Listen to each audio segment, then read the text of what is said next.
kebenaran itu adalah sesuatu yang bisa ditunjukkan secara positif, dihubungkan antara konsep dengan kenyataan.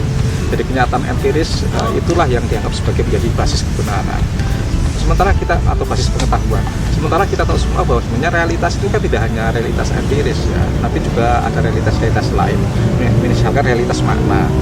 Anda secara fisik pakai kerudung, komposisi kerudung bisa dikaji secara fisik melalui kimia, fisika dan sebagainya.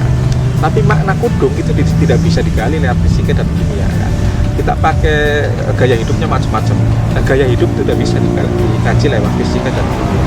Orang punya tata nilai yang mendorong orang untuk melakukan tindakan atau tidak melakukan tindakan. Nah, motif-motif tidak bisa dikaji dengan empirisme. Saya kira inilah kemudian perlu metode baru. Nah, sumbangsih DILT itu dalam rangka untuk mengkonstruksi satu metode dalam rangka mengkaji realitas di luar realitas empiris yang disebut dengan realitas makna, realitas simbolik dan sebagainya itu. Nah, itu DILT.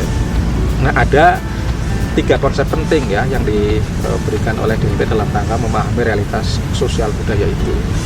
Menurut DILT, yang pertama, manusia itu punya pengalaman ya, experience, life experience, atau dalam bahasa Jermannya disebut dengan Erlebnis ya. Jadi kita hidup sehari-hari itu menghayati sesuatu. Bagi orang yang hidup dalam lingkungan keagamaan, maka dia menghayati agamanya.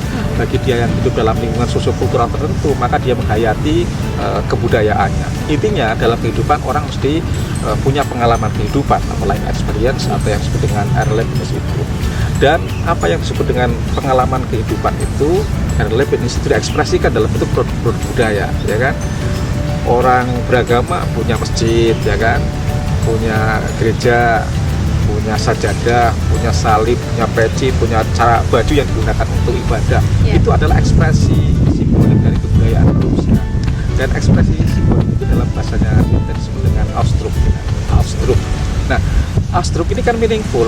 Jadi Anda pakai jam, Anda pakai peci, Anda pakai kerudung, Anda pakai jilbab, Anda mengekspresikan dengan ornamen-ornamen kehidupan yang lain, itu kan bermakna.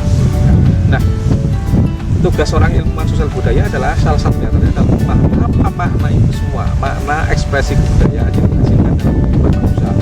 Banyak bentuknya, dari mulai masjid, gereja, ritus, kan apa maknanya. Nah, tugas ilmu sosial budaya adalah mengetahui apa makna di balik ekspresi kebudayaan manusia itu.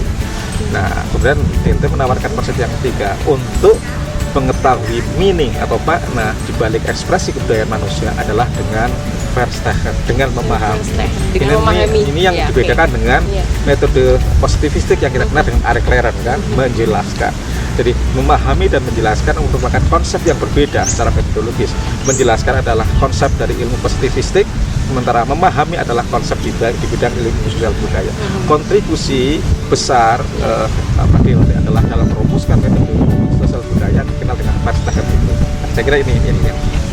Wah, ini yang penting ini, tentang sosial budaya dan kultur masyarakat, dan bagaimana kita memahami makna dari apa yang mereka pakai, apa yang ada di sosial kemanusiaan, gitu ya Pak.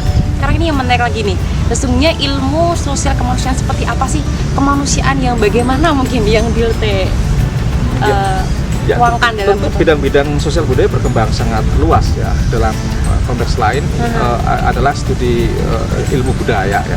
Jadi yang concernnya adalah pada persoalan ekspresi kehidupan manusia yang sangat luas ya. Jadi kita mengenal teks itu adalah ekspresi budaya manusia secara tertulis, tapi juga ada ekspresi kebudayaan manusia yang tidak tertulis, bentuknya bisa ritus, simbol-simbol gitu kan, kehidupan kolektif, kehidupan bersama ya, realitas sosial ya. Jadi kita hidup berinteraksi, membentuk kelompok-kelompok ya, kehidupan itu kan semuanya adalah ekspresi dari kebudayaan manusia gitu. Nah, ini menjadi bidang-bidang kajian kebudayaan ya, jadi bidang-bidang kajian social sciences dan humanities. Nah, ini kemudian melahirkan banyak sekali bidang kajian yang hari ini kita terima kan. Ada kajian sosial itu sudah bidangnya sangat banyak lah, dari yang ilmu sosiologi gitu kan.